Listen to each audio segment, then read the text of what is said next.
المنورة على التسامح سيبوليزمو بيزمو كتابين قالوا دالو ولا يا الشيخ محمد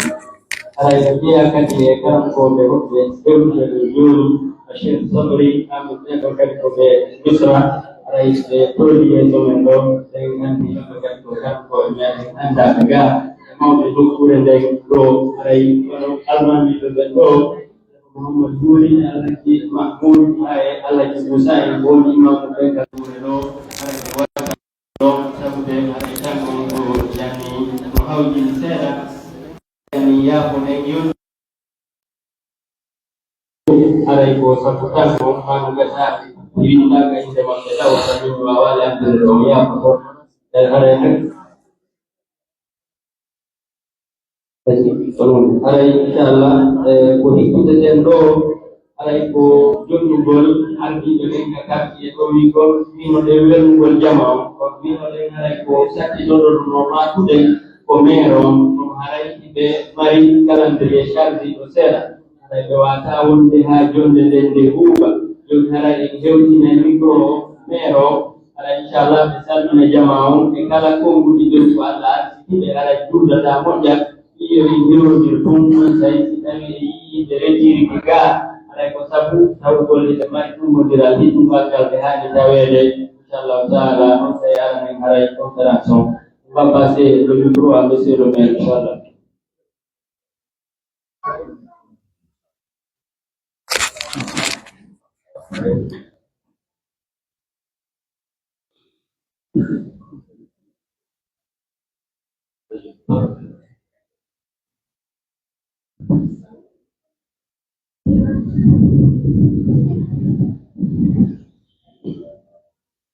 Assalamualaikum warahmatullahi wabarakatuh.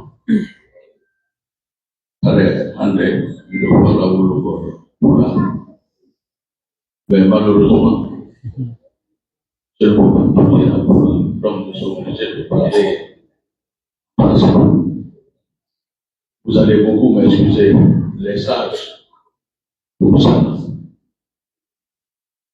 Aujourd'hui, c'est un grand jour pour la population de Waneda et pour les familles concernées. Vous savez, quand on me dit qu'il y a un événement à Waneda, c'est mon événement à moi-même. Ouais. Quelle que soit ma préoccupation, je viens à Waneda. Sinon, au moment où je vous parle, il y a une réunion qui m'attend à la mairie, organisée par un de nos fils aussi.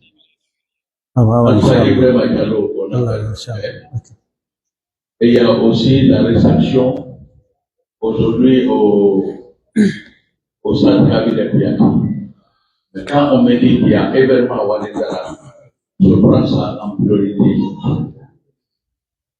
C'est ce qui m'a amené ici ce soir. Je vous apprendrai que l'invitation a été faite à le président de la jeunesse, à la place du chef de quartier. Et là, ça m'a beaucoup réconforté, parce que je pense que la jeunesse est réellement à la pointe des événements de notre communauté à Waneda. Vous savez, mémoriser le Coran relève du parcours de combattant. Si vous avez réussi à le faire, vous méritez tous les honneurs. Il y a une chose que je veux vous apprendre. Les gens pensent que quand on dit que quelqu'un est lettré, c'est parce qu'il a étudié en français ou en anglais. Non. Étudier en arabe, le Coran,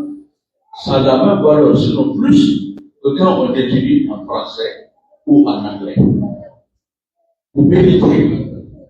tous les honneurs. Parce que la science vient même de la langue arabe. Quand la mathématique est née dans les pays arabes, dans les temps, l'arithmétique, comment on appelle ça? L'arithmétique aussi. Donc, soyons fiers d'aller à l'école, de s'asseoir et d'apprendre quelque chose, quelle que soit la langue. Écrire le français, cela ne veut pas dire qu'on a écrit, non. On a appris une langue comme toute autre langue. Donc nous sommes fiers de ce que vous avez fait, parce que nous savons que demain, vous allez passer le témoin à d'autres enfants qui seront, n'est-ce pas, les relèves pour notre religion, l'islam. Nous devons magnifier l'islam. Et rien n'est plus puissant que Allah. Donc nous demanderons à Allah, le Tout-Puissant Subhanahu wa Ta'ala, d'accompagner notre peuple, d'accompagner notre pays et de vous accompagner par rapport à ce que vous venez de réaliser. Je vous remercie infiniment. Nous remercions infiniment Monsieur le maire, au nom de tous les sages et le centre qui nous a invités pour être là. Inch'Allah, le centre a fait un satisfait à l'honneur de Monsieur le maire. Comme il doit se retirer, on va charger Monsieur le chef de quartier de lui remettre ce satisfait. Nous sommes très réconfortés par sa présence. Ça prouve qu'il s'attache à l'islam, à cette religion qui est la nôtre. Merci infiniment. Monsieur Diallo, vous pouvez remettre le satisfait à Monsieur le maire au nom du centre de mémorisation du Saint-Coran, Mohamed Moussa. Aray ko centre ɗo ɗuɗalngal a waɗani aray maire satisfait ɗum woni annditangorɓe jarnaɓe ɗon aray men fof en annditaniɓe ko waɗi ɗe yaha sifaɗe tumbolire ɗo e nokkeji ɓuuri e quartieji e duɗe ɗen kono maire ɗiɗi hettagol fewɗo surtout o saahi ɗo aray ɓe laaɓi kono ko yani ko tawgol no considéri dinaka no teddini jamano ɓurane addata ɗum ɗo. Sorry Allah subhanahu wa ta'ala ya la bedi beremude wala be nakone jama ma inshallah. Awa aray joni en hikay ɗon inshallah rewtingol micro on Cheikh Salman Ly aray jon ko Allah subhanahu wa ta'ala an artiste o e konngudi andintingol inshallah. ثلاثين تنبيه وتنقاط. بسم الله الرحمن الرحيم. الحمد لله رب العالمين. الحمد لله الذي أنزل على عبده الكتاب ولم يجعل له عوجا، ثم الصلاة والسلام السرمدي على النبي المصطفى محمد وآله وصحبه ومن تلا كتاب ربنا على ما أنزل. وبعد، فالإنسان ليس يشرف إلا بما يحفظه ويعرف، لذلك كان حامل القرآن أشراف ذمة أولي الإحسان، وإنهم في الناس أهل الله وإن ربنا بهم يباهي، وقال في القرآن عنهم وكفى بأنه أورثه من اصطفى، فقال سبحانه ثم أورثنا الكتاب الذين اصطفينا من عبادنا. أيها الحفل الكريم، نرحب بكم في هذه المناسبة في حفل تكريم الحفاظ من هذا المركز، ونقول لكم أهلا وسهلا ومرحبا بكم. وباسمنا جميعا أيضا نرحب مشايخنا الكرام أساتذة العالم، البعثة الأزهرية لدى دولة غينيا كوناكري، وعلى رأسهم شيخنا الوالد الشيخ محمد موافي متخصص في تاريخ الإسلامي، وكذلك الشيخ عبد الرحمن متخصص في الفقه وأصوله، وكذلك الشيخ عطية متخصص في أصول الدعوة. باسم الأمانة العامة للشؤون الدينية وباسم أئمة المسجد وأصحاب الحلقات والمراكز نقول لكم أهلا وسهلا في هذه المناسبة الكريمة، فتشرفنا بقدومكم إلى هذا الحفل، فمرحبا بكم مجددا وجزاكم الله خيرا. أستسمح من فضيلتكم أخاطب الحاضرين بلهجة المحلية إن شاء الله. هذا نصيب جد يأتي الله سبحانه وتعالى إن جود لنا محمد صلى الله عليه وسلم. هذا إن دي سنك يسوع من كنوكوله الله سبحانه وتعالى هل فيني نكوله دين إكو دولة إذن نانا الجماعة ومدو مفهوم الديسكيو على بهال فيني عندي تنقل سيدة ويوبتي إكو بودي هندو دي إمامو دي إتبدو دي في القرآن الكريم على إكو دي هال فيني عندي تنقل سيدة دي جمد ميدين ولا دي بركدو قواتيكم فو إن جمني الله سبحانه وتعالى وما بكم من نعمة فمن الله كلا نعمة منتو وني إمون يحمد الله ويدعى الله سبحانه وتعالى وأنلتا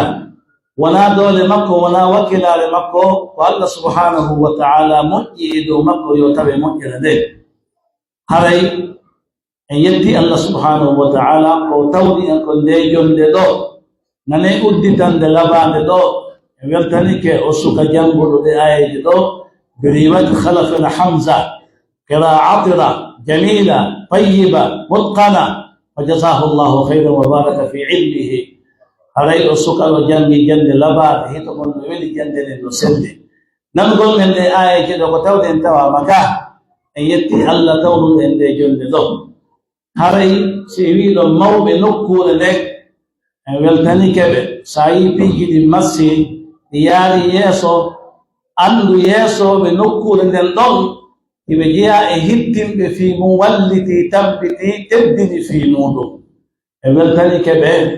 jeeya maɓɓe ligue islamique représentant on ɗo ha hewti imamu nokkure nden e ɗimmoɓe maɓɓe ɓen e conseilleɓe ɓen haray en weltani keɓe fuu ko wona noon kadi ɓe karamo koɓe ngal ɗo duɗal en jamniɓe inen andi tati ɓe wakkilare maɓɓe ɗe hitande kala hitande ɓe nodday en ɗo taweɗen sukaɓe timminɓe hunjagol alqur'anul karim musidɓe ɗum ko gollal janam ko gollal hittugal ko gollal muranangal heɓugol haysi ko goto hunjiɗo musidɓe mo yawiti gedum yo nanguɗen golle ɗon o anda ko golle tiiɗuɗe ɗon na ko weli fiino geddugol e goɗɗo min awwali lfatihati ila akhiri nnasi o hunjo alqur'an o dabtande e taweɗen seeɗagol ɗum ɗon ko golle jane en weltani ke ɓeɗo haɗa en jamniɓe ɗum ɗo yoni en haɗay yo allah waɗ barke duɗal ngal nawra yeeso haɗay feƴƴinɓe ɓen e ɗum ɗo yangana gollum ɗo yo allah subhanahu wa taala hinno ɓe yafonaɗoɓe to aljanna haɗay musidɓe julɓe fi yewtugol men fi alqur'anul karim ɗum ko hunde jande alqur'anul karim e ŋatoray waɗugol tarifu alqur'anul karim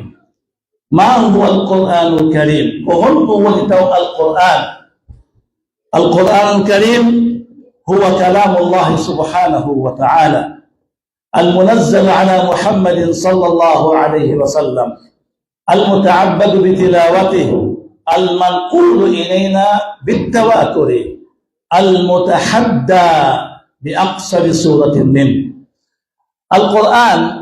قدال الله سبحانه وتعالى وقم الله سبحانه وتعالى والتوتا وكبني أدون لاد محمد صلى الله عليه وسلم الله سبحانه وتعالى ونلي سيدنا جبريل عليه السلام يؤمن ديدو دفتر مكة قلتو دار المكة رسول صلى الله عليه وسلم ko kanko woni ko longini nelaɗo sallllahu alayhi wa sallam ko ɗum waɗi ɗum ɗon no holli en ono alqur'an neɗɗo ko joƴi wo ko mari hakkille wo o wawata jangande ɗum ɗo ɗum hoore makko o jooɗo o miijito o duɗitano hoore makko hara o ala kemɗo mum few ɗum wawata marsude few ko waɗi noon ko ni woni ko nde jippira alqur'ana ko bitalaqi wal mushafaha ko ma longino ɗande si tawi wawa jangugol nde kala mo jaɓani longinagol alqur'ana e juuɗe longinateɓe mum ɓen ɓe mana ala yadi almutqinin almahirin e juuɗe tawɓe hino wawi ɗum ɗo ko selli ko kala ham on tigi sellinirta alqur'ana on ko waɗi ko ni nde cippinira e dow nelaɗo muhammadin sallllahu alayhi wa sallam ay ko bitalaqi والمشافهة. جزى الله بالخيرات عنا أئمة لنا نقلوا القرآن عذبا وسلسلا فجزاهم الله خيرا. هري كنت تندني أن وكيل قول لنجل قول القرآن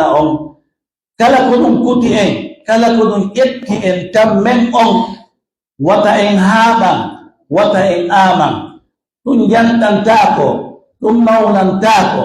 القرآن كلام الله نونتا جنجر دلو كنونتا هبر دبراجي امبركا كتمفنتا وكيلانينا كنونتا بلتور كنونتا مؤمن كنونتا دينت دبراجي ابن الجزري رحمه الله إما يوتي في هول والوند منت مقت حكيل يو إتو وكيلو وتمفن القرآن كتمفي في القرآن وكبراجي مري وإذا ابن الجزري رحمه الله فليحرص السعيد في تحصيله ولا يمل قط من تبديله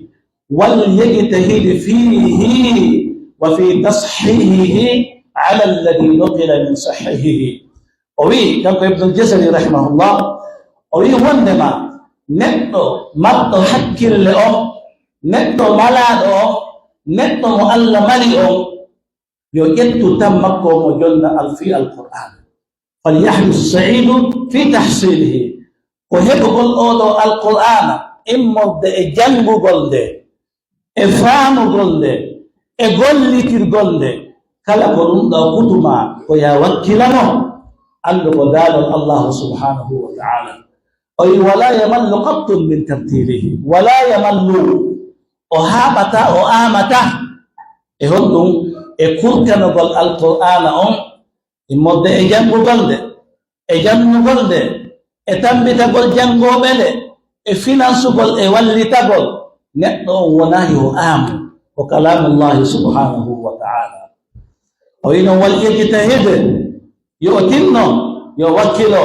wal yejtahid fi tashihihi yo tinno o wakkilo e sellingol jangugol ndeɗo alqur'anare. musidɓe julɓe oɗo alquran kono wakkiloɗa wo kono wonɗa umtorɗe to wo ko diidere luggude danka mum ala ko hatti no wonɗa etorde wo no wonɗa fubborde wo ko non wonɗa yiwde kawakeji oɗo alquranul karim. siko telemma e jangugol nde ada'an wa tajwidan wa tatbiqan telemma ko tajwid e maɗum ko telemma ko andugol maani alqur'an alkarim ko famugol maana mayde ko yimtorɗa o a taway ko non fi alqur'an mawere yani kawakeji alqur'an on ko lannata hakke ma ko mawde. idan haray ko yen wakkilo fi oɗo alqur'an alkarim ko dalal allah subhanahu wa ta'ala. nden alqur'an ale kadi ولم الله سبحانه وتعالى المتعبد بتلاوته ستاي ولي هدا جنغد القرآن هدا رود الله سبحانه وتعالى نولتا جنغد القرآن ونولتا هجرد بلاك نلعب صلى الله عليه وسلم بما كان وندم خيركم من تعلم القرآن وعلمه kogol moƴƴude e moɗon ko on jannguɗo ndeɗo alqur'anare jangguide. idan fadlu on fof sen ndaari nelaɗo sallllahu alayhi wa sallam ɓe ƴetti ɓural ngal fof ɓe waɗani hombo jannguɗo alqur'ana ha wawi yilti jangi oɗo alqur'anul karim. ko ɗum waɗi koyen wakkilo cheikh abdourahmane sulami kamanoto عاصم الكوفي وي وندما لأننو أولو حديث جدنانمو تبنتنمو منينتنمو يندنمو وجامعكو مسجد النبوي وجودي دم دوبي جبان دناي 40 سنة دوبي جبان دناي يبو جودي همو كنا بأولو القرآن الكريم ننقل أولو حديث مصيبة جودة neɗɗo ko wakkili won tampani oɗo alqur'ana e kendinende fof wallahi no woodi woɓɓe go ɓumɓe mo cowalle yo andu haray hino fanɗi e kenɗe ɗen fof ngal ɗo rewi wo ko ɗum waɗi haray wakkilo ɗen ko ɗum ɗo haana yanganede ko ɗum ɗo haana tampanede ko ɗum ɗo haana financede oɗo alqur'anul karim allah daali ثم أورثنا الكتاب الذين اصطفينا من عبادنا سنكالكلي ان تسكيك أولو آية انتوي في مقولنا الله دالي ثم أورثنا الكتاب الذين اصطفينا الاصطفاء من ظنين ديدو دفتر بمبمين سبي هم من عبادنا المديك يا بيامين si Allah subhanahu wa ta'ala si taytum muhiduma o waɗate yangantoɗo ndeɗo alqur'anare imma yangana golde telen ma ko jangugolde ma ko jannugolde ma ko wallitagol jangoɓe alqur'ana ko finansugolde ɗum ɗo fof ɓeɗo fof ko jeyaɓe yimɓe alqur'anul karim nani karmakojo molanaɗo oyo cheikh mohammad alhasan boso hafidahullah assénégali heɓe yewta fi yimɓe alqur'anul karim tawi ɓe firtude matnu shatibiya fi lqira'ati sab'i ko muqaddima matnu shatibiya eɓe firde ɗi baydiji ɗo wa inna kitaba allahi awthaqu shafi'i وأغنى غناء واهبا متفضلا وخير جليس لا يمل حديثه وتضاده يزداد فيه تجملا وحيث الفتى يرتاع في ظلماته من القبر يلقاه سنا متهللا هنالك يهديه مقيلا ونوبة ومن أجله في هدوة العز يقتلى يناشد في إرضائه لحبيبه وأجل به سؤلا إليه موصلا فيا أيها القارئ به متمسكا مجلا له في كل حال مبجلا هنيئا مريئا والداك عليهما ملابس انوار من التاج والحلى فما ظنكم بالنجل عند جزائه اولئك اهل الله والصفوه الملا اولو البر والاحسان والصبر والتقى هداهم بها جاء القران مفصلا او مفصلا تنبو كما قال الشيخ محمود الحسن بوصو حفظه الله ورعاه لمدا وهم بونيهم القرآن الكريم وبي نجيا أيهم بالقرآن الكريم وتا هم جيل سك ونما بكبت ونيهم بالقرآن وفجر نجيا أيهم بالقرآن الكريم بيهم بتوب ندري هنو هوا هنو تبدني بيهم بجنبه بالقرآن الكريم on andi hunde sinde hiwaka nde mawnata sinde hiwaka nde mawnata sinde teddinaka nde teddata koko mawnina wo mawni ɓe yimɓe tawɓe hino dari no ƴettude jawle muɗum finansa fi alqur'an ɓe ko jeyaɓe min ahli alqur'an par ce que wonɓe janngude ɓe ko honno ɓe janngirta ɓe heɓaali ko wallitoɓe gasata wonɓe e jannude oɗo alqur'ana kurtanomo tampanomo bimbi jiikiɗe jemma e ñalawma hihi si ɓe heɓaali ko wallitoɓe no ɓe waɗira ɗe golle ɗo gasata idan onon musidɓe julɓe tawɓe bimbi e kiikiiɗe jemma e ñalawma kala ko yani fi alqur'ana si on noddama on nototo si on ƴantama on finansay ande antum min ahli alqur'an hiɗon jeya e yimɓe alqur'ana ɓen si yimɓe alqur'ana ɓen noddama haɗay hiɗon wondi e maɓɓe ɗon konon fuu e maɓɓe almar'u ma man ahabba neɗɗo himo wondi e konko o yiɗi ɗon sa yiɗi yimɓe alqur'ana ɓen a yiɗi allahu subhanahu wa ta'ala si a teddiniɓe a teddini allah subhanahu wa ta'ala no jeeya e teddingol allah subhanahu wa ta'ala no gelirɗen noon teddingol hamil alqur'an honjiɗo alqur'ana ka idan haray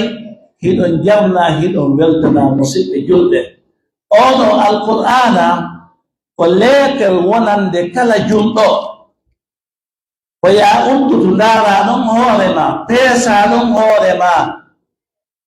e oɗo alqur'anul karim. Ko yamira e mayre to waɗa,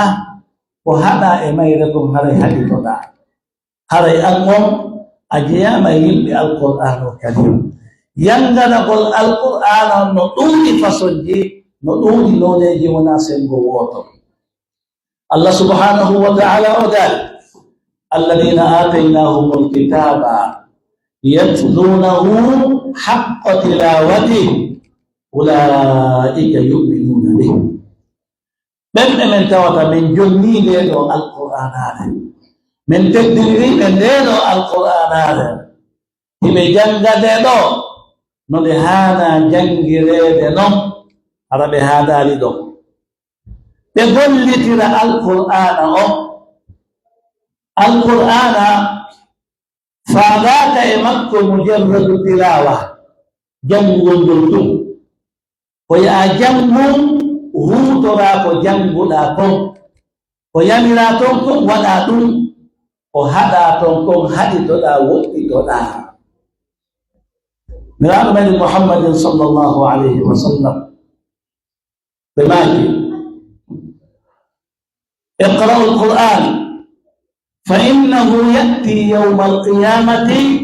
شفيعا لأصحابه. إما جنج أودو القرآن، اقرأوا القرآن، جنج أودو القرآن،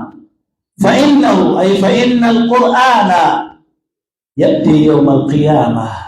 شفيعا لأصحابه.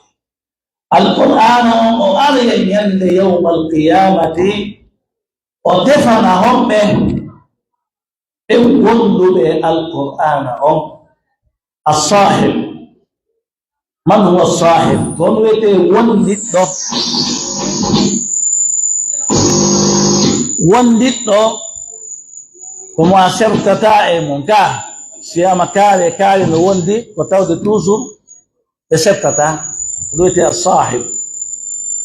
بمعنى وجينهم ويدتاته ويانجاتو القرآن ولا منجاتك ما ولا القرآن وندت ما توا أسرت تاي القرآن كلك وندا. هذا هي وندي القرآن الكريم. كل يبي ما كن فودا كل هذا ما كن فو أكا قل لي ترى القرآن الكريم. هذا أن أمسني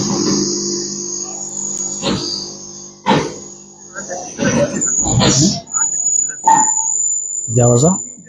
طيب أقف الآن.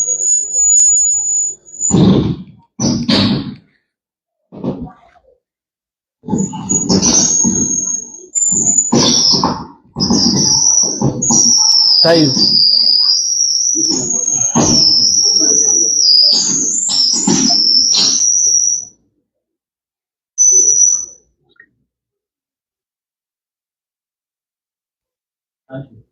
أري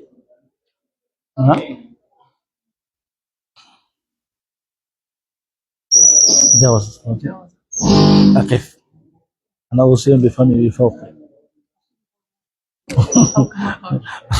أصد.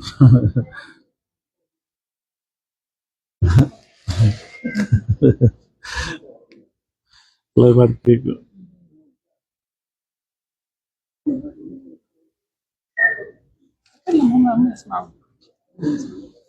Tay musibe sabutang on yafo don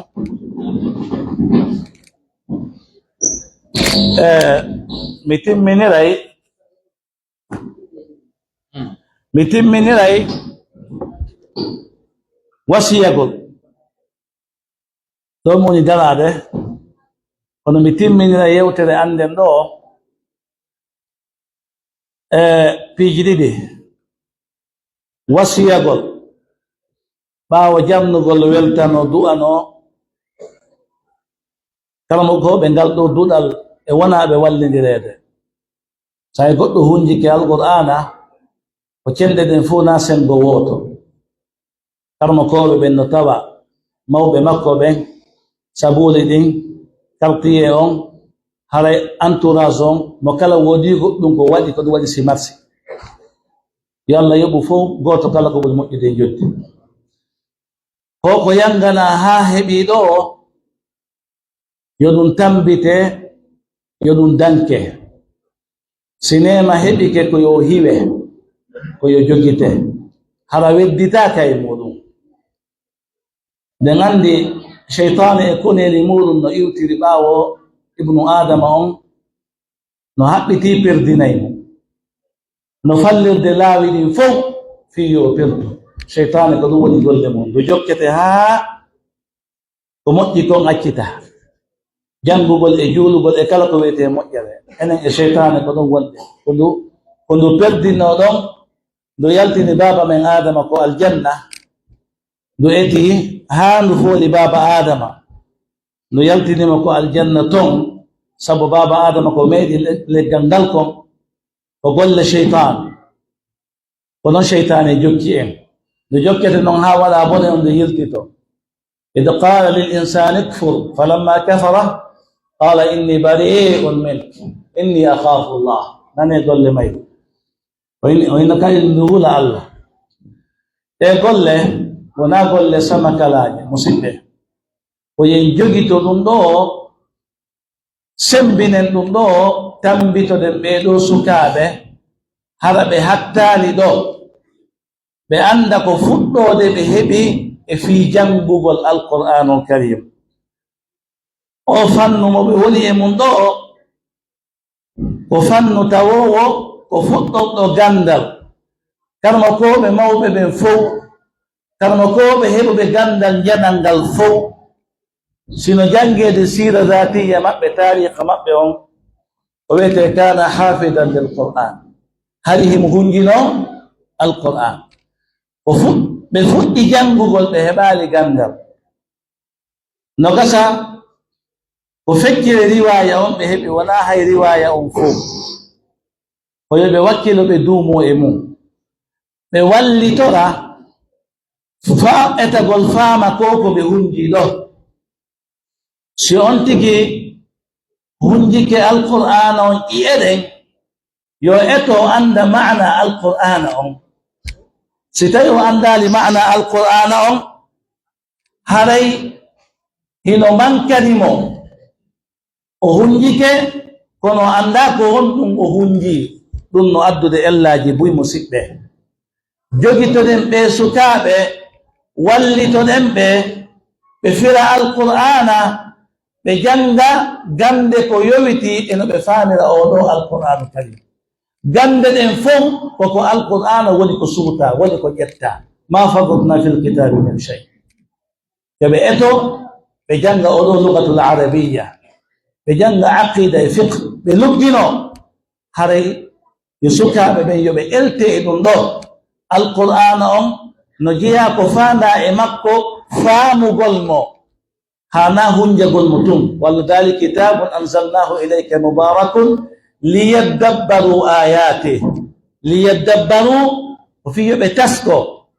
ayate jonno ko honno goɗɗo taskorta hunde o anda fi mayre a wawata ko ma on tigi firtane alqur'ana on o faama mo ko ɗum newantomo gollitirgol alqur'ana on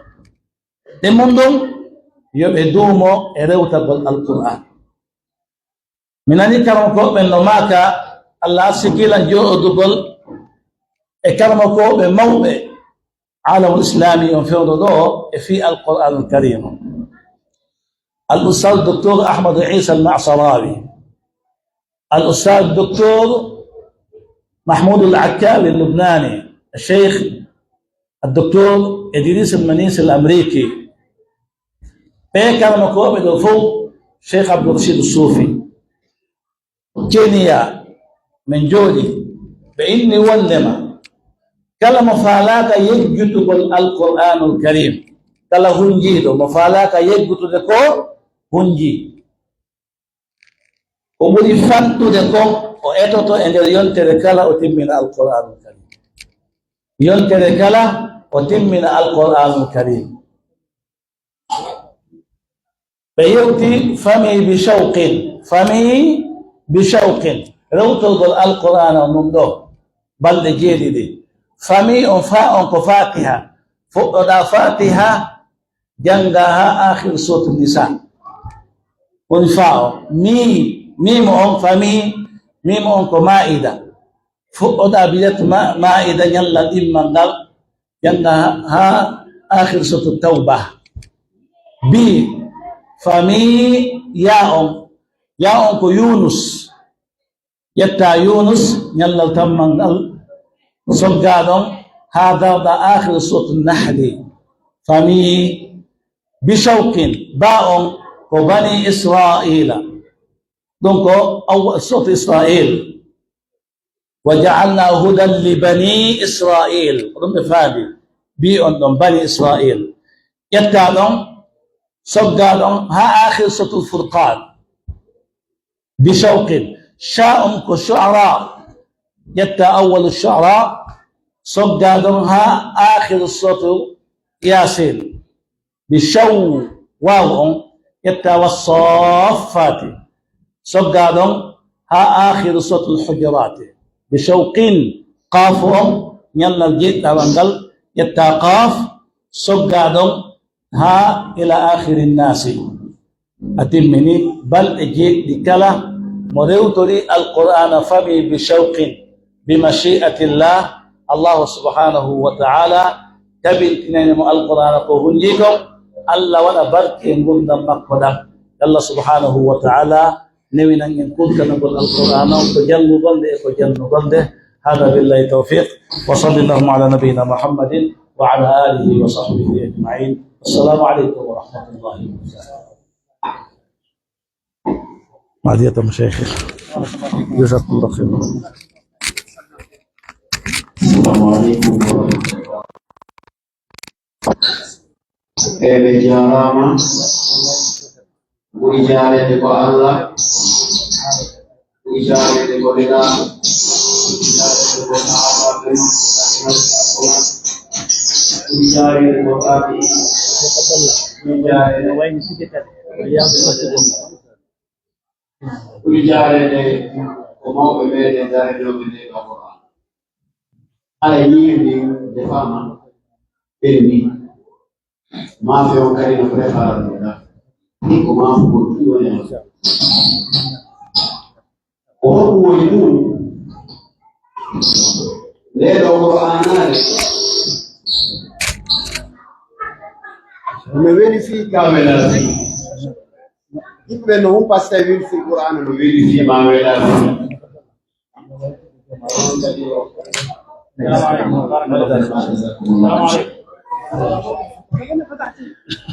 Alay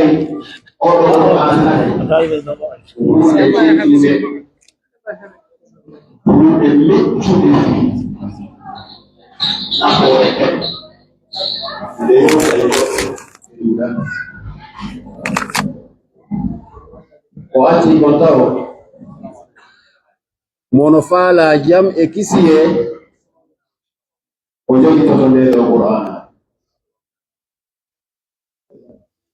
monota fala koyete konkoera nambara itele opote do Qur'an ndio madali waman a'rada an zikri fa inna lahu ma'ishatan danka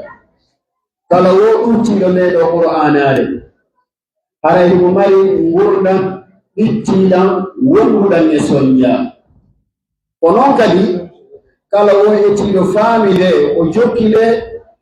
o wona e ɓurtuɓerde mbawode o wona misal ɗimi aɗataɗo misal sahaba ittuɗen ka meɗen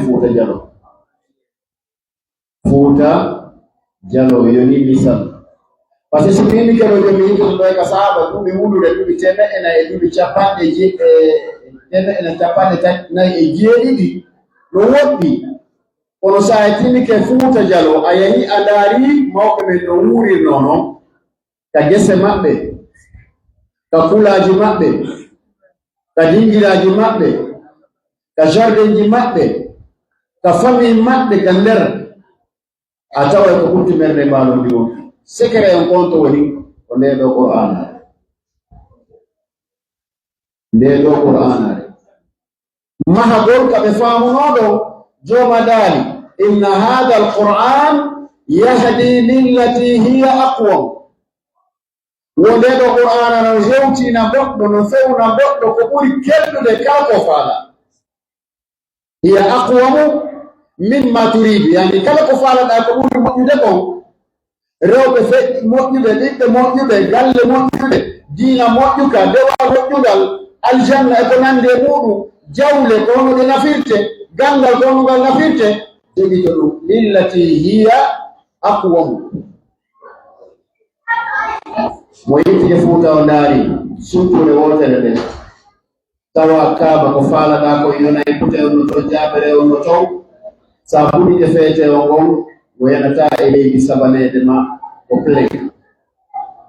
sa ndaari ka dingiraɗi faalaɗa ɗi sa ndaari ka ɓuraɗi faalaɗa ɗi sa ndaari ka gettoɗo faalaɗa ko barkikinno wooda fi honɗum ko ndeɗo ɓe ardinno yeeso hande kala yiɗon ɗo bildingi dariɓe e nder leydi lagine ɗi surtout Conakry ko batte nde qur'anare ko woɓɓe jooɗi no jangi nde waɗi du'a tori Allah mi torikema Allah waɗu funtini amen ko waɗa barki ko darano kaɗo diina e koɗo aduna no moƴƴira seede on ndaaro ngal fottuɗa o watay ko ngal ɗon no natuɗa watay ko ɗon kala ko yiɗa tay ko ɗon mo arte ene hundigal qur'ana no weli fii woɓɓe no janga qur'ana ara aya ɗo ɓe inna Allah dani walqad yassarna alqur'ana lizikri fahal min muddakir wondema min newini qur'anare nden an ko newini ko ya jangude nde waajoma kono na hunjagonde de hunjagol qur'ana na sama kala hunjotoɓe ɓen no jokki golle moranade hunjinoɓe ɓen no jokki golle moranade finançoɓe ɓen no jokki golle morana seede min welaafi nelaɗo janguno sahabaɓe guluji ko 114 000 compagnon mi fillito 114 000 compagnons de prophètes woɓɓe ini ko worɓe ɓen tunno woɓɓe ini ko rewɓe e worɓe guluji 100 e guluji 14 taalibaɓe nelaɗo ka duɗal nelaɗo kono ko jere ƴettuno diplôme wonɓe wiide ɓe qur'ana no weli fi ko 4 personnes nayo ɓe tegno diplôme ɗum no weli fi e nder ɓen nayo Aboubacry tawaka Oumar tawaka Ousmane tawaka Ali tawaka ɗi généraux ji ɓe tawanoka ko ɓen ronki an wiya ɗum no weli fi yoga ka jannata ɓikku maɗum 15 000 ɓe ƴantini wiya a ɓe no fiddi mi annda ko usajo ko ceerno kadi kon wonda gerde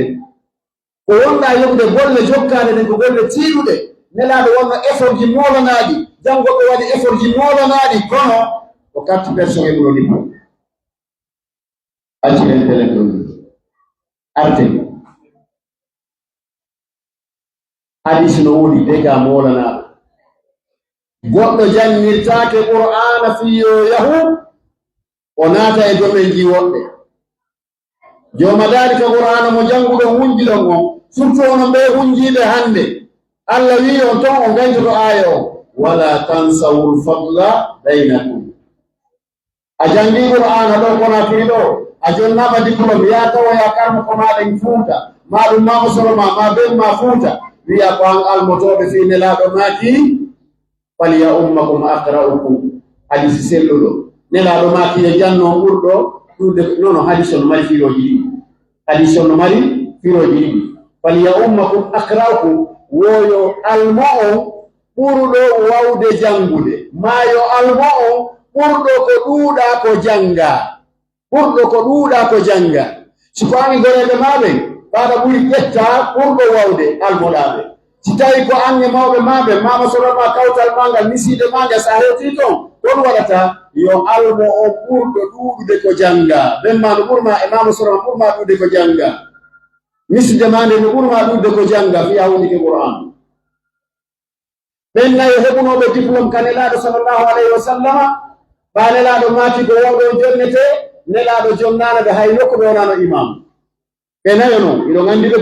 goto e maɓɓe waɗa nokka imamu e tanne laaɗo, goto waɗa nokka tanne seydna Aboubacre, natta seydna Omar, natta seydna Ousmane, natta seydna Ali, goto e maɓɓe waɗa nokka hay goto kadi landitaki e waɗa imamu fi ko min anelaɗo sallah sallam jonnuɗo diplôme aw ko min wonata imam. Musidɓe julɓe wattano hakke on sukaɓe wonaɓe joɗiteɗe hande e diplôme. Attention, on jangira oɗo Qur'ana fiye won imam ko jannira ɗon ko fiino farli e moɗon wota o yejjiti ɓure ɗen hakkudeji moɗon. Kono heewi ka yewten ɓure ɗen yejjiten ɗo waɗa jogugo question goto o joni tabi ko enen ƴettuɗo e yettaɗo ko ko accimo ƴettuɗo e yettanaɗo, c'est-à-dire min si mi yehi mi jomboyi nakkugo okkuɓelam ɓiɓɓe mum ɓe e min tori ɗon wongo acci moƴƴade oya par ce que c'est famali de toɓɓere ko ɗuwoni ɓolude dewe ɗuɗi. Allah wi la tansaw fadla baynakum, sagata yehi naati e galle o resi ɗon o esiraɓe makko acci moƴƴade makko kako kanko acci moƴƴade maɓɓe o resuɗo on acci moƴƴade an yejjitu ɓural o arɗo resi kama kanko acci moƴƴade masi moƴƴiɗa e makko ko ɗum jama buy anda ñande nelaɗo sallllahu alayhi wa sallam ñaatoyno ka ley leggal ɗuwago ɓeyni bayatu tahta shajar ko ɗum naɓi nelaɗo sa sallam toolagon e ley leggal hiɗo wondi e batayon ko nangue ngel leggal wata ɗude temedere ko programme ɓe nani on woni pewniɓe paralisa tawi tundaje maɓɓe ɗen wawataɓe jogaɗe hande kadi beɓe taw ko ɓe ɓaaro on waɗi ko resanɗo ɓe on ɓe nani maayi seydna Ousmane wi'a warama Makka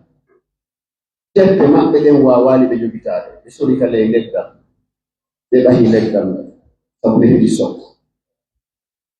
enen ko contreur koye teddintuɓe esiraɓe men kono enen esiraɓe men on e teddintama esiraɓe koye teddine tuñe ɗe miɗo hokkimo ɗiyo miɗo ari ɗum e ɗum kono an a yeggiti kankadi ko kanko premier ari kama si ɓiɓɓe ɗiɗo jibinama oɗo ko gorko oɗo ko jiwo ciwti goto maɓɓe kala yehi duuɓi 50 oɗo resali oɗo resaka konko mako day ɗum yaɓeɗa jiwo mo ari jettanima ɗum a wi an ko on tuyo teddina anga teddinalimo ano boni. Idan sukaɓe rente e ƴettugol placiji goɗɗo rente wota seytane kolmo on ɗo jogui diplôme wiyon on yahay ka imiside moɗon almoyoɗon. nelaɗo maki sallllahu alayhi wa sallam rahimallahu abdan arafa hadda o waqafa inda, Allah yurmama neɗɗo anduɗo limite mum on o dari ɗon. ɓural baba ma anday ɗum, ɓural yumma ma anday ɗum, ɓural ceerno ma anday ɗum, ɓural ɓurɗo ma anday ɗum. La tansaw alfadla baynakum, ka mankinɗen ɗon anditugol ɓural ɓurɗo men on ko ɗum hewtini en ɗo. Sukaɓe mi toro on sabi Allah, yo Allah waɗu barke moɗon waɗa barke ko jannguɗon on, yo Allah waɗu barke moɗon waɗa onon kadi jannon woɓɓe torki Allah subhanahu wa taala dari ɗo hunjini on, yo Allah waɗu barke makko e ɓiɓɓe makko ɓe. miɗo toro on miɗo wasiya on sabi Allah woto on naati e jooɗo goɗɗo woton puuɗunir imamaki. nelaɗo sallllahu alayhi wa sallam ɓe wonno jaɓuɗo ɗohowo e ɗohorede. nelaɗo ko ɗohaɗo o jaɓi ɗohede e ɗohugol. an kadi sa bindike nde ɗo qur'anare inna hada alqur'ana yahdi lillati hiya aqwam, sa respecti mawɗo Allah yitte ko respecti. sa respecti yummo ma e ɓen ma, a respecti celno ma, Allah waɗa barke ma. musidɓe julɓe mono faala ngurdam ka nder ɗo qur'anare, mono faala teddugal ko nder ɗo qur'anare. seede meɗen e mum mawɓe meɗen ɓen kontane en seeniɗo maison centrale. onon ɓe laɓe ɓen mawɗo meɗen hombo seeni maison centrale. onon ɓe pita ɓen, onon ɓe dalaba ɓen, onon ɓe telimile ɓen, onon ɓe falisaɓe ɓen, onon ɓe araponka ɓen, onon ɓe kankam ɓen, mawɓe meɗen janguɓe nde ɗo qur'anare on mbawi maison centrale hay goto. o fi noon ɗum nde ɗo qur'anare no fewna goɗɗo haa ko ɓuri moƴƴude e kel. mono faala ɓuccu ɓernde yo jaato nde, mono faala koyera yo huccitu nde. faman a'rada an zicri fa inna lahu ma'ishatan danka. e torki Allah subhanahu wa taala yalla ɓeydan nelaɗo jamɗe kisiye yalla ɓeydan nelaɗo jamɗe kisiye yalla ɓeydan sahabaɓe maɓɓe jamɗe kisiye mawɓe meɗen fatinoɓe yalla innoɓe yaafo muɗuɗaɓe torki Allah subhanahu wa taala yalla timminirɓe iman ara yen andu o ko jokkuɗen ko goɗɗinal ɗum yahata e ɗum ko ɗum waɗi nokkeli goo soñja waɗay a juulirɗe meɗen ga si noddinama ko yimɓe ɗiɗo woni arde ga ko noddaɗo e mo noddaka ɗiɗo ɓen no ga boy hay ka wonɗen ɗo yimɓe ga ɗiɗo no ga noddaɗo e mo noddaka so juulugol arɗen jonde julde farlaaki julɗo jento fota na ɗasute actimité taɓeni ko usal julde farlaaki julɗo zikrullahi joɗagol janto inde Allah juuɗa e nelaɗo farlaaki julɗo kombo farlija kam ko gondinɗo Allah dali wa qul li ibadiya alladina amanu yuqimu salat wi'in gondinɓe ɓe ɓe juuluɓe wa inna salata kanat ala muslimina ono wonjiɗa nabi continue ayo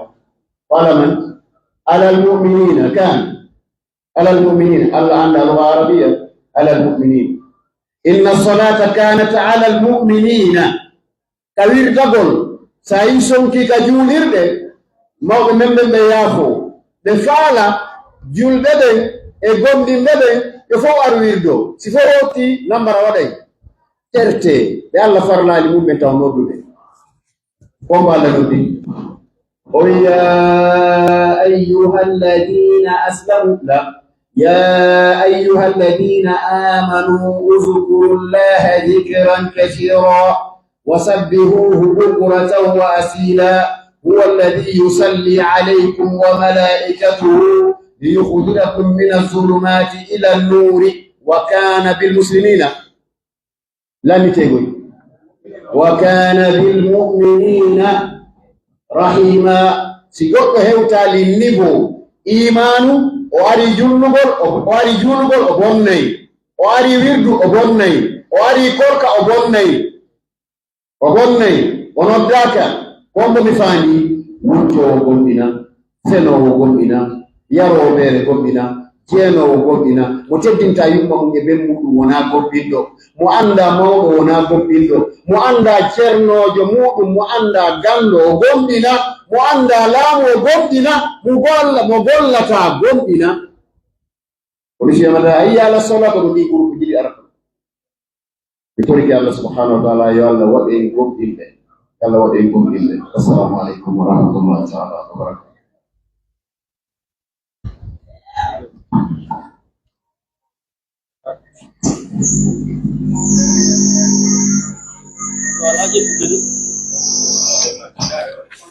ada yang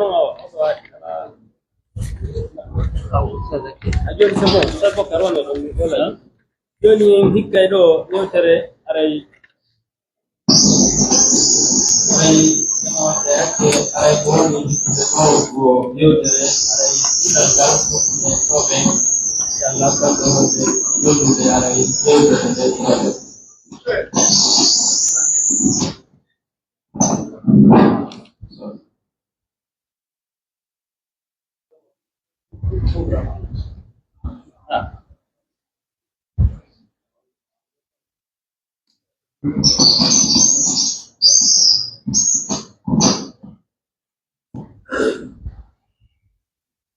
ndengol landoto ceerno moɗon ko onno ɓe onno ɓen taalibaɓe nayo nani ƴeɓɓe diplôme e jungo nelaɗo Cheikh Bakar yewtoy toon inde maɓɓe ɓe hollandeto ɓe ɓeadira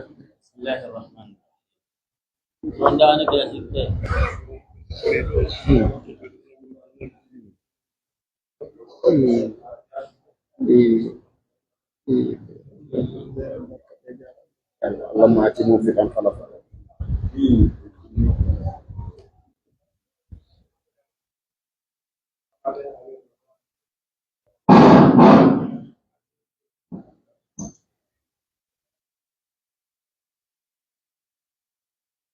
aku ni yang gua ni dari tu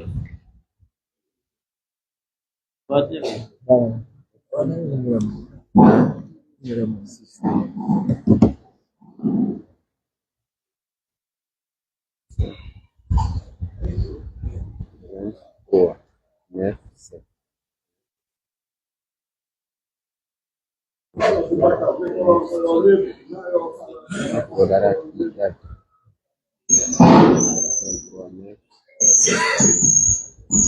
الله الرحمن الرحيم. الحمد لله الذي بنعمته تتم الصالحات. Dari moda.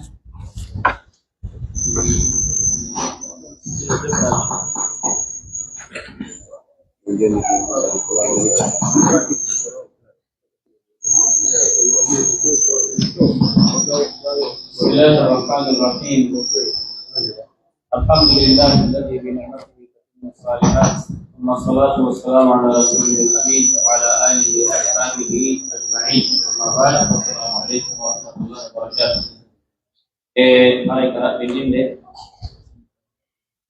Apne abnanda do mari ko sal ko jamasi di ko yesu men bekati maka yesu berdaula mari mau berdoa dan doa imamu ustaz me conseiller hal mau faide taliba be wobe de shahada mau faide kadi seni be accompagnol pile yonde do ay karam ko be men ki urde bangi di ko taliba be ben edini na be kala ibe jama tolna salkinama para ijada mapen para ibaw tunu kara binile mena mingala ko may yuta do hate ko ko semenga di yuto ini je utan ko para mena mo hande ko mengedo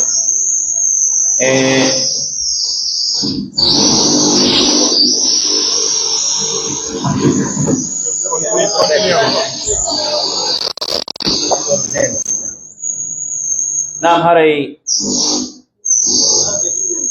ko ador sendo auto hiuragol seni tempo aray be taliba be meden betino de yeso do aray woppe be do woni hettugol di do shahadaji aray den jogi kadi faybe woppe ta ko mabbe baaw dom timmimbe hunjagol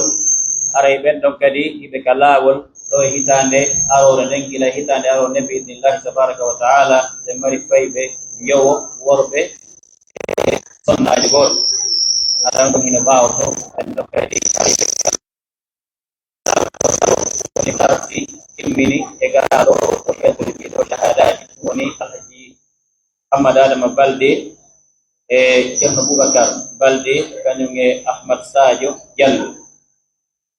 aray si tawi feƴƴi ɗon aray meɗen toro no gelorɗen noon ko tato woni hettude shahadaji ɗin ɗo hara hiɗen mari ɗo e noneji tati teddude meɗen wonɓe ɗo ha telen nayi jon noon haray ko adi kon yeesoɓe meɗen ɓen ka diina ɓenno ɗo e bangeji ɗin fo gila e liggon ha imamuɓe hoɓɓe seeniɓe ɓen ɗon harayno ɗo ha karamogoɓe meɗen tedduɓe iwri ɓe bangeji ɗin fo ɓen ɗon harayno ɗo none ɗin mo haray e kañum ardiɓe en ɓen ka dawla aray en tini merde commune noon ɓe seeni no aray ɓe wayntike ɓe hooti chef quartier on no ɗo secteur ɓen no ɗo aray ɓen ɗon kadi no ɗo aray no ɗo kadi karamokoɓe meɗen tedduɓe iwruɓe bangeji ɗi fof wonɓe hunjinde e duɗe e wonɓe kadi jannude men e nokkeli goo aray ɓen ɗon kadi no ɗo aray kadi imamuɓe meɗen ɓen e nokkure nden ɓe mawɓe nokkure nden ɓen kadi no ɗo jon noon haray ko e fayɓe tato wonɗen e jonnitude diplôme ji ɗi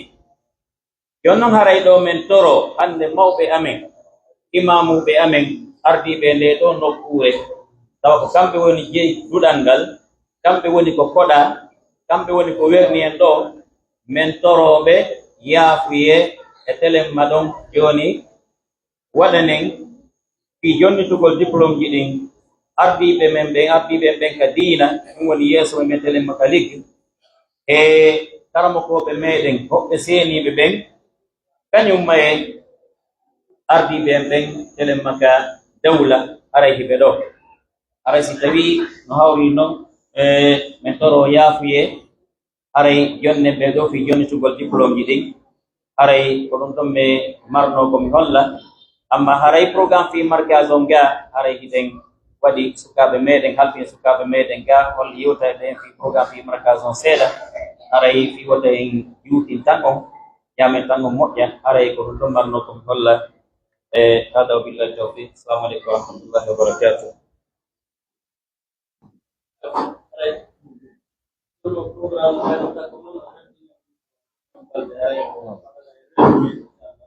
Bismillahirrahmanirrahim. Aray jama o yafoto waɗi historique markaz o seeɗa aray juutinali ɓay tan o jettiyo. Aray markaz on ko Mouhammad Bun Moussa, markaz on ko Mouhammad Bun Moussa.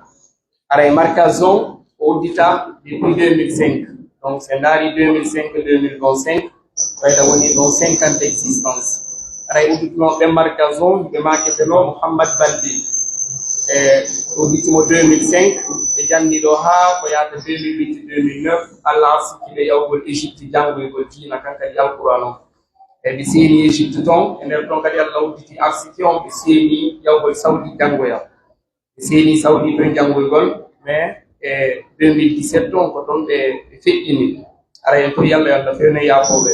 Donc Oustaz Mouhammadou ɗuɗɗo duɗal ngal en 2005 han 2017 ɓe feƴƴini.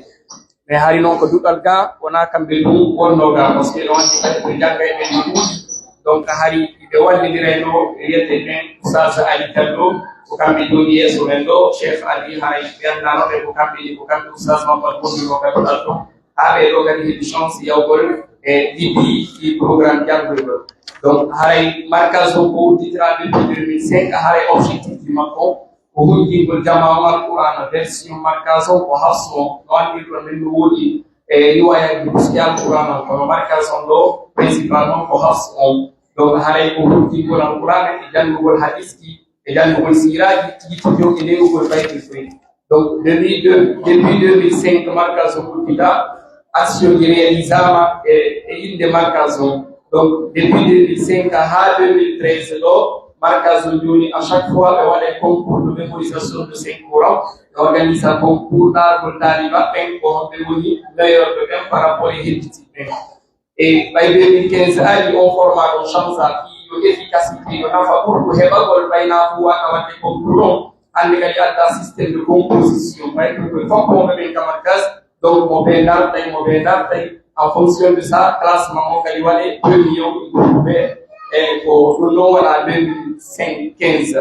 et 2017 aray ko première promotion goɗɗo hettugol hara ko hujjagol alquran o fof fatiha ha naasi première promotion hujjagol alquran o fof markaz Mouhammad Moussa aray ko Oustaz Marial e Amadou Wi e Tidjane wonɗon Saudi nini e Idrissa Balde ɓe wiyamo kadi Boulbas haray ko ɓen ɗo woni la première promotion hujjagol alquran ade hujjidal markaz o si feƴƴi ɗon 2020 donc composition kadi waɗano LRP kadi ko so hettiti produit mum wonno ɓen ɗo fof no andi no feƴƴirno ko ɗum wonno 16e édition ko markaz o organise kon. Donc janvier 2022 kadi LRP nayo donc ɓen ɗo kadi hettude produit maɓɓe ɗin ari ɓe hokki alquran o fof ɓe ɗo hettirde ɗo noon hannde. Donc dernière action o nini ko 2025 ɗo ara ɓe mari ɓe talibaɓe ɗo ɓe ɗo sukaɓe tan ɗo ɗum ko Amadou Sadio e ilage Adama e ilage Boubacar ɓe ɗo tati wona hannde ɓe ɗo tati plutôt woni jonnede hannde diplôme certifié que ɓe holliki alquran o par ce que diplôme maɓɓe ɗin siidano ka Oustaz Ibrahima Ba. Donc haray ko programme action ji ɗin ka markaz no aray organigramme no markaz o woni yaade noon e nganndi premier responsable totalement organisation aray ko ɓe joni ɓe ɗo ko Oustaz Aboubacar Baye. Aray deuxième responsable secrétaire général o wonno GRT affaires secrétariat markaz o ko Ceerno Idrissa Balde Oustaz Muslim. Aray noon e duɗal ngal ɓayna kamɓe ɗum won toon aray ko mani kadi sukaaɓe ɓe woni wallidirde toon ɓen ɗo kadi no man toon darsi ɗo mbaɗ ɗon provaji e nder ɓen Amadou Diallo no toon Alpha Oumar Bande e Amadou Sade Diallo e Ceerno Abdoulaye Diallo e Alkasimi Sow. Donc e woɓɓe gono toon komi sitaji ko sabtan o. Donc e heno toon kadi conseiller de organisation et fonctionnement e nder ɓen conseiller ɓe fi organisation markaz on Idrissa Balde no toon Mamadou Alpha Diallo no toon Alassane Diallo no toon ɗum ko wiɗo commissaire o wonɗo France ɗum kadi Amadou Tidiane Balde no toon ɗum ko mimirawo kadi muslimo Mariatou Sow kadi mo jeeya e maɓɓe e Mamadou Sali Balde no jeeya e maɓɓe ɗum kadi ko Jili Balde e Ibrahima Balde ɗum kadi ko Souraymi e Ibrahima Ba ono kadi ko Souteyis e woɓɓe gono toon kadi ɓen sitani haray référencement conseiller externe markaz o aray ko Oustaz Abdoul Karim Diallo aray salamu aleykum wa rahmatullah.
بسم الله الرحمن الرحيم أولم ير الإنسان أنا خلقناه من نطفة فإذا هو خصيم مبين وضرب لنا مثلا ونسي خلقه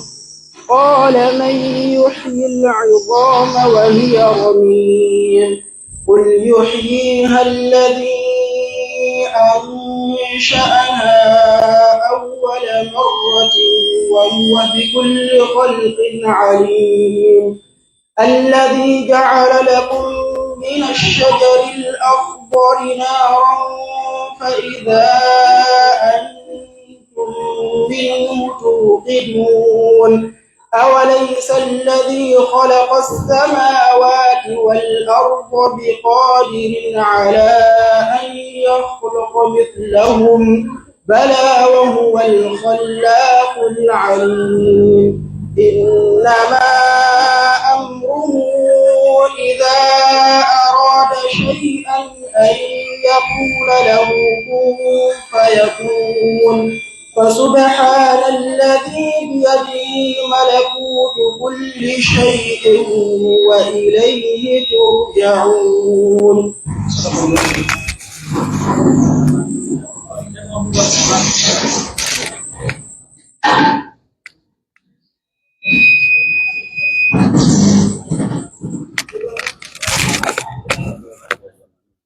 أعوذ بالله بالله من الشيطان الرجيم. بسم الله الرحمن الرحيم. إن قارون كان من قوم موسى فبغى عليهم وآتيناه من الكنوز ما إن مفاتحه لتنوء بالعصبة أولي القوة إذ قال له قومه لا تفرح إن الله لا يحب الفرحين وابتغ فيما آتاك الله الدار الآخرة ولا تنس نصيبك من الدنيا وأحسن كما أحسن الله إليك ولا تبغ الفساد في الأرض إن الله لا يحب المفسدين. صدق الله العظيم.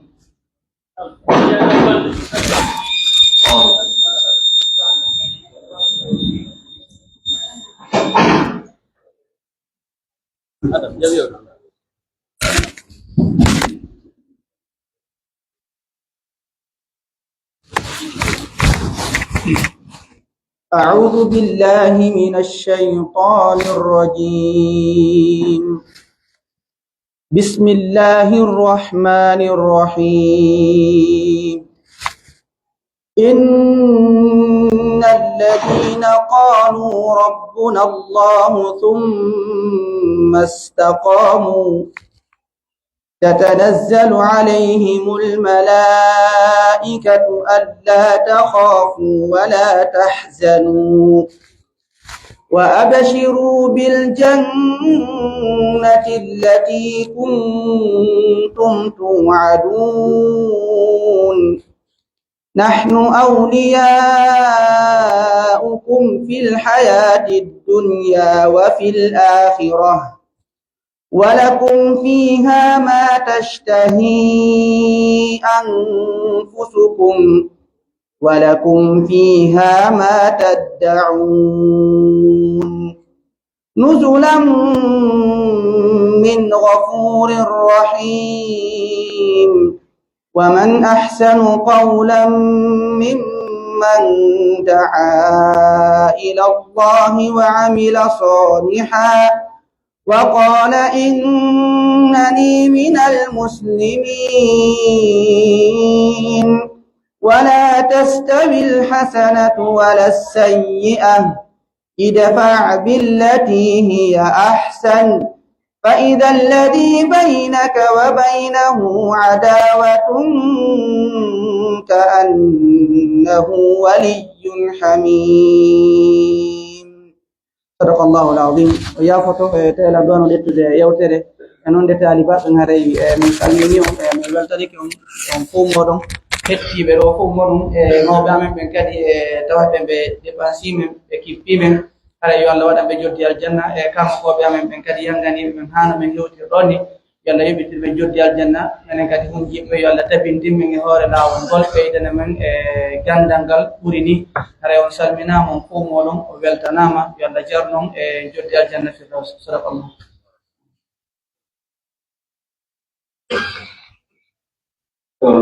website kita dapat memberitahu untuk yang data di sama jualnya partai mikro sebagai chef.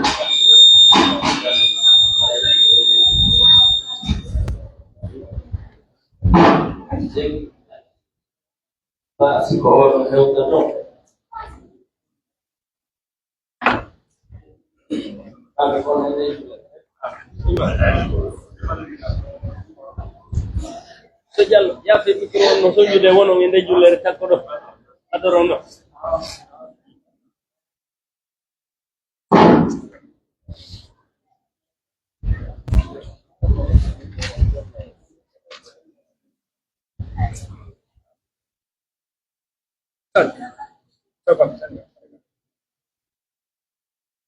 السلام عليكم ورحمة الله وبركاته.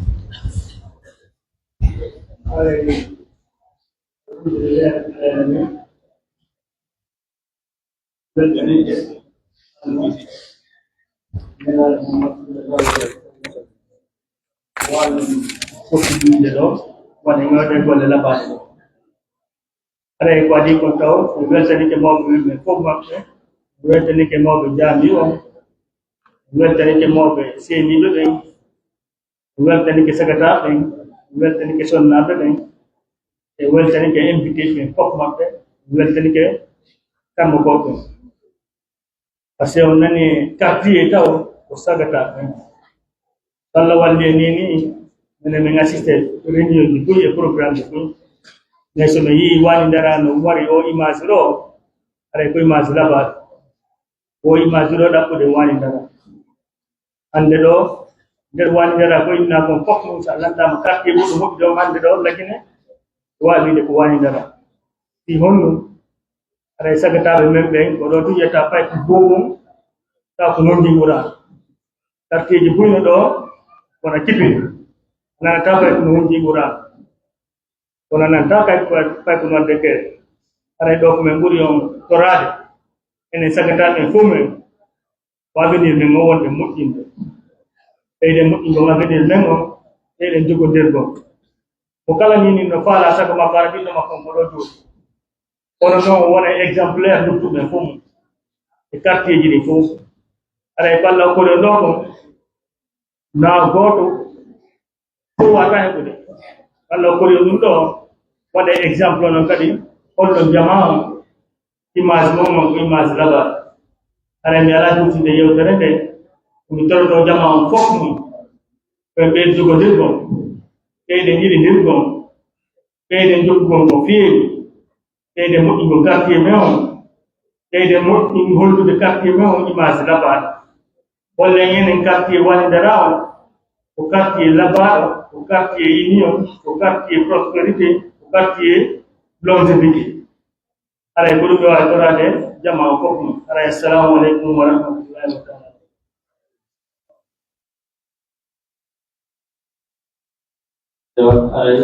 weltani kebe Allah subhanahu wa ta'ala yalla rende bedana bedar jaw nakira be buri inshallah wonare joni en jonnay mako ay arti de kadina quartier ga inshallah angal dundira dina yan gowa ay ko kadindira mabbe wonde ko lewe lowe mabbe wonde ni mudu do kala dusman kambe altina ko kure de do la kadina e wattude kongol e soke mabbe e fay hanu no hara woni gon kambe wada discours officiel ono si bay hoɗum watta si ɓe waɗa discours on si jonde satisfait si jini eɗen jonna ɗo taliba ɓe fayde ñooña waɗa e seeɗa ɗo noon yewtereji watte ɗin fof gasa ala hannde kadi si ɓeeɗa jonnama shahadaji mum koye wattu duwa o juule ala sarawani sole inchallah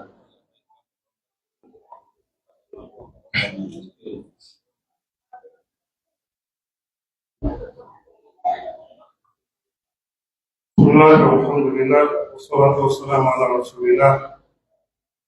أيها الإخوة الكرام والأخوات الكريمات، السلام عليكم ورحمة الله تعالى وبركاته. إن يسوع بمن بك كدين بلاد محمد لمين كمرة يلقى كم يسينا كيون يلقون يدينا كان كمين من المدرسة are ha yewti hikkiɓe maɓɓe ɓen rasatul karim diallo e kadi den fi muɗum ɓen are ha yewti inspecteur on oustad ibrahima souri silla aray e fof maɓɓe ɓe salminaɗo ɓe weltani on kadi ɓe weltori on kadi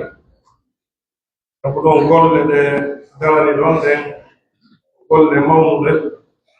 golle hittude ara hiɗen jarni ɓe karamakoɓe accituɓe golleji muɗum wakkili muñi teti ɓe sukaɓe meɗen ha Allah newinani ɓe hujjagol nde deftere Allah teddude karam ko be makiri non nane aray kunja ko Qur'an ina hunde walde fi aray ko wakkilare mona nane e kawral immorde Allah subhanahu wa ta'ala ay non goɓe meɗen hoolaki ɗum aray kañum kadi yo innu mayo fuɗɗo laawol ngol inna hunjo tawa hina ko weli fi aray e weltanike sukaɓe ɓe kadi sabu noon so ɓe hujjike deftere Allah ɗen ɓay ɓe ɗoftike kadi karamokoɓe ɓen ɓe ɗoftike mawɓe maɓɓe ɓen ɓe wakkilike ɓe tabiti e muɗum ɓay ɓe nganndi si darsu hino fuɗɗede hay so tawi hina Qur'an buy fuɗɗode kono timminoɓe deftere nden tentino tabitoɓe haa timmina Qur'an on ɓe jannga ɓe rewto haa karamokoɓe goo kadi seenoɓe dartina ɓe ɓe holla wondema ɓeeɗo min seeditanike ɓe e o sayɗo ɓe hujjiki Qur'an on ɓe nganndi ina hunde welde fii o wakkilare maɓɓe ɗum ɗon karamokoɓe makani en al-ilmu shay'un la yu'tika ba'dahu la yu'tika ba'dahu hatta tu'tiyahu kullu kadi gandal ko hunde nde tawata nde ngal jonnatama yoga e maggal haa jonna ngal tammaɗan fof iri noon naane so tawi Qur'an on tabita yo Allah tabinɗin ka salaji moɗon haray ko ɓe neɗɗo o wakkilo waɗa programme rewtagol ngol ko ɗoni ko accitugol programme ji muɗum ɗin kala ko yondir fayde fiyekuji aduna haray ɗum min tori on yo wakkilo rewtagol wota goɗɗo wi'e wondema o hino huññino Qur'an kono joni o jaaki aɗa woni ayibe hay noon min faalanaka on ɗum min faalanaka sukaɓe hunjiɓe ɓe fof min faalana on ko yo taw leere mo findina ɗon o waawe dartine ndeɗo Qur'an inchallah ɓuri Allah yo Allah tabintinde ka salaji moɗon hay ko noon kadi e weltanike mawɓe ɓen fof kadi sabu ɗon mawɓe ɓen kadi ɓe accitu golleji maɓɓe ko ko duwa ɗo waɗande ɓe ɓe acciti o yo yew ka markaz ɗum waɗi haa wawɗon tabitude hunjo ɗon ndeɗo deftere ɗen jarni fof hiɗe weltani fof mi toroto on kadi ka timmingol haray ko yon anndu wondema onon ɗo kala yiiɗo on hannde kadi ka quartier kala yiiɗo on ko commune kala yiiɗo on lagine kala annduɗo fii moɗon so yii on haray ko onon ko Qur'ana woni yahde eɗen anndi yuma ben Aisha radiyallahu ta'ala anha e landano fii jikku nelaaɗo e maaki fulquhu Qur'an ka ɗon haray onon kadi mi yewitaaki jikkuji moɗon ɗin sabu noon kadi on ka quartier jiga haray kono haray koye ɓeydu wakkilagol hannde kala ko neɗɗo yii on ɓinna ko hunjiiɗo on ni ko taw noon golle ɗe on tigi yiirata on ni o inna ko hunjiiɗo on ni ala ko golle moƴƴe ala ko ɗum woni ko min tori on min tori hedditiiɓe ɓen fof timmiɓe ɓen fof kadi tori Allah yo Allah newinanɓe kamɓe kadi ɓe rewto ɓe seeditane hunjagol ndeɗo deftere en tori Allah subhanahu wa ta'ala fayɓe ɓeɗen ɓen fof yo Allah hunjiɓe Qur'ana on ɓe waɗa barke maɓɓe reena diina meɗen kan ƴettitan e Makka hokka en kadi barki yanganagol diina kan hokka en barki jimoɓe meɗen ɓen assalamu aleykum wa rahmatullahi ta'ala wa barakatuh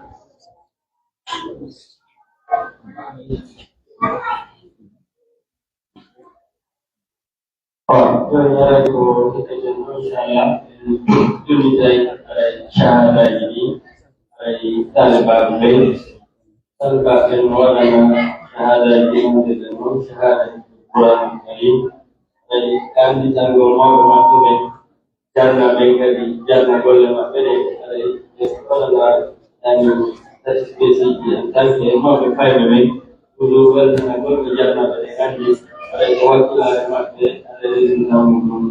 yaltiɗo inchallah aɗay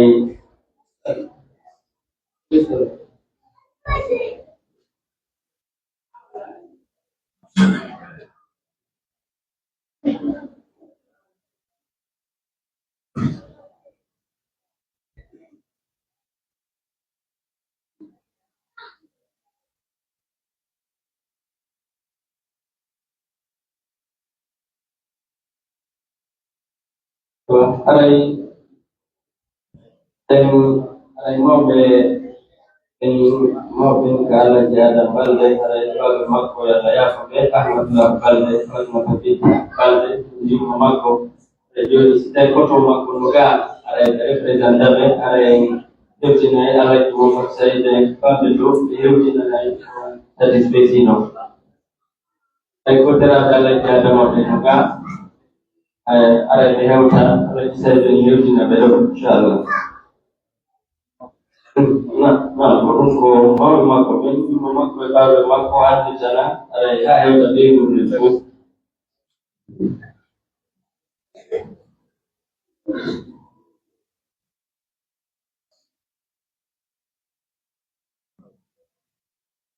Ada simbol orang Inggris ada dong mau tujuh dari itu,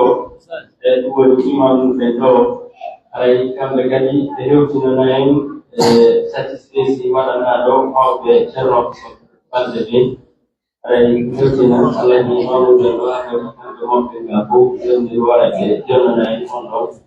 dan mana kami kalau mau bersiaga kami cerita bukan dan baju tu. Tapi kalau mau melakukan ada sedang tamat dan ada yang Allah ni mahu berdoa jalan lain.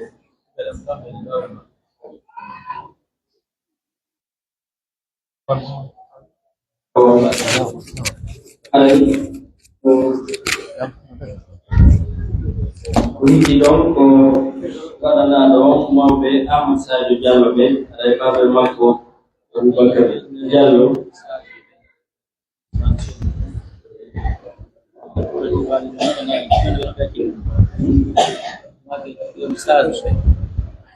oke memang ada Usman Juli itu ada mau be Juli dan lo Yoshina ini Ahora digo, ¿qué tal con un consejo de sal? Aquí viene.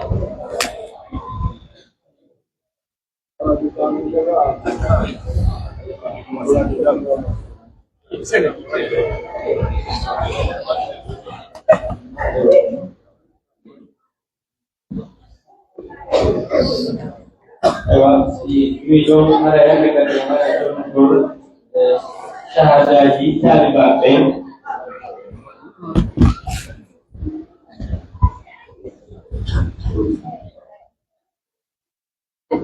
Bro, Chairman Abu Bakr Balde, inshallah, ini sudah besar Mahmud Balde, sekarang kau dengar, inshallah, dia yang guru dia yang nuki orang Quran, ada dia punya yang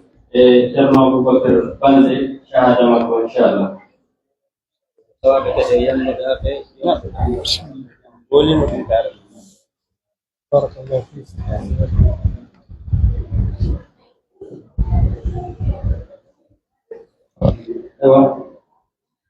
Hari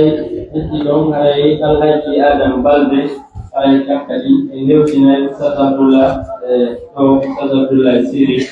insyaallah kami akan beliau dengan ilmu syahada masuk.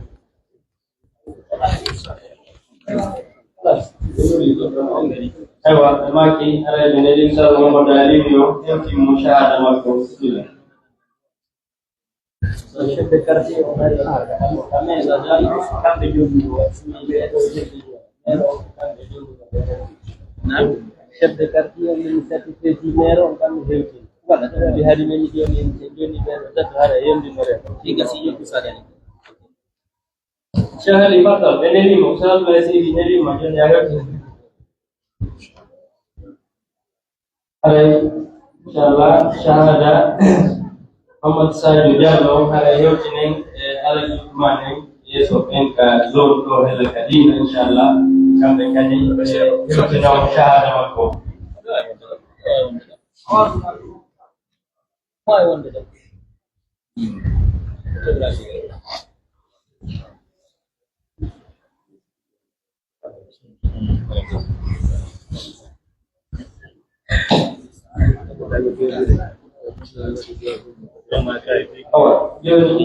Hari ini jamaah ulama hari ini tanam hari kuasa tendo insyaallah mungkin gol obe juli tendo ayat wami ewana yang dua insyaallah juli kala sarau hari itu dia rasi ulama hari jamaah yang ini tanam Alhaji Mahmoud akara hewtiɗo hara joni ne waɗangol jama duwa kulengal ansar ay golle ngal so ɓe noyde